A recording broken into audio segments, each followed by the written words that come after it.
as a PR person, right?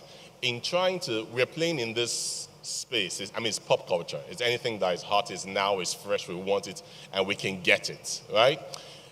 Putting into consideration what we're saying, how, and apart from what is the obvious, using channels like this, how is the best way? What is the best way to communicate to these young people? I think the first thing is, it's not that I take offense, but I disagree with the phrase dumbing down. Okay. What we're doing is that we're reinventing how communication is going out. For example, there used to be the King James Version, but you have to do different versions so people can actually keep up with what is happening. So I do not think that it has dumbed down, because that would mean that I'm working in a dumbed down industry, and I am not. What I think it means is that you're just reinventing how communication is, because people are changing. And now you have people that are, there's a lot of competition for the attention for people. I mean, when I was younger, I'll come back from school, for example, I'll have my siesta, I might read a book or two and go to bed. Now there is so much. There is TV, there is the internet. If you're going to get anybody's attention, you have to be able to compartmentalize what you're doing and effectively communicate. So for me, it's not dumbing down, it's just reinventing the wheel. Nice way to look at it. And I will go straight to Papi J, as the crowd was referring to you. From a strategy angle, now you have to look at everything wholesomely. Not just one channel, but every single channel. Because we've come through the whole conversation of new media, old media, heritage media, no media, black media, white media, whatever media it is. Now, how do you, as a strategist, I'm very sure your core audience at the end of the day is this same target audience that we say have very short attention span. But you still have to communicate serious brands to them. Microsoft, whatever it is, if you have to communicate locks to them, you have to. How do you manage that, taking into consideration that you're taking the channels and also taking into consideration that they are ready to move on to the next thing? If a millennial is trying to make a buying decision, the person they are most likely to ask is a friend, not MI, not Fino, not any of those guys. They're likely to ask a friend. So if they're going to make a decision about buying an internet service provider, for example, they're going to ask, does this work where you are? If it works, they lean towards buying it. If it doesn't work, they move somewhere else.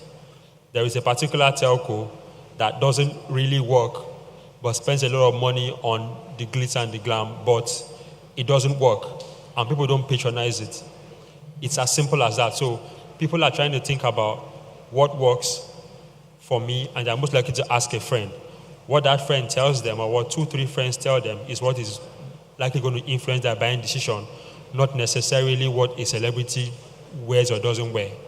So are you saying that the celebrities do not have influence over what the target audience actually do or not do? Is that what you're saying affirmatively? I'm saying that the use of celebrities in branding campaigns has become herd mentality that doesn't work more than half the time.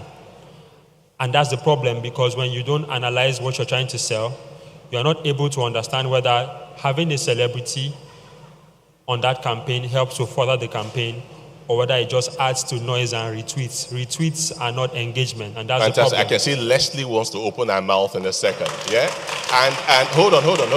I think I'll move on, because when you make such statements, you have to look at it. If you look at all the telcos, I think there's no telco that doesn't have an ambassador. So it's either everyone in the marketing unit. But some lean heavier than others, but they don't focus on their quality of service, and so it becomes a problem. So what you have is, when you pierce beneath the surface to their actual numbers, people are moving away from it, not toward it, and that's the problem.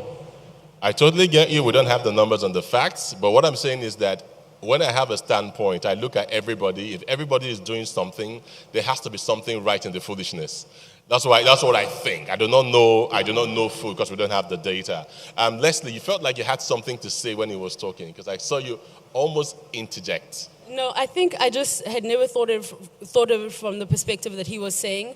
I think that it is important, to realize that perhaps retweets don't really, equate to anything else. As much as I'm sure MI and people who have like all those many followers will know, more often than not, when people are retweeting you or liking something on Instagram, they want to follow back so they can get more people following them. So it's media and the world has changed a lot, So people have become a lot more self-consumed, hence terms like selfie. And so as an individual, you're in control of the media that you access. You know what I mean? Somebody else is no longer in control of that. And this is probably why, to some degree, it's like your friends are the ones who will kind of impact you a whole lot more. You know what I mean? A lot more. Because if you have like a friend who's got X amount of followers and you're in school and you're all hanging out, your friend becomes the popular person. And you can see these trends happening through reality TV. There is like a big shift, where I think it's like, the use of like well-known people for brand ambassadorships is a very good thing. But I think also that people have become a lot smarter. So the minute they see somebody, being endorsed, then they're like, oh, they got paid X amount of money. The generation now that, they interpret media and understand it in a very different way. So that's probably why.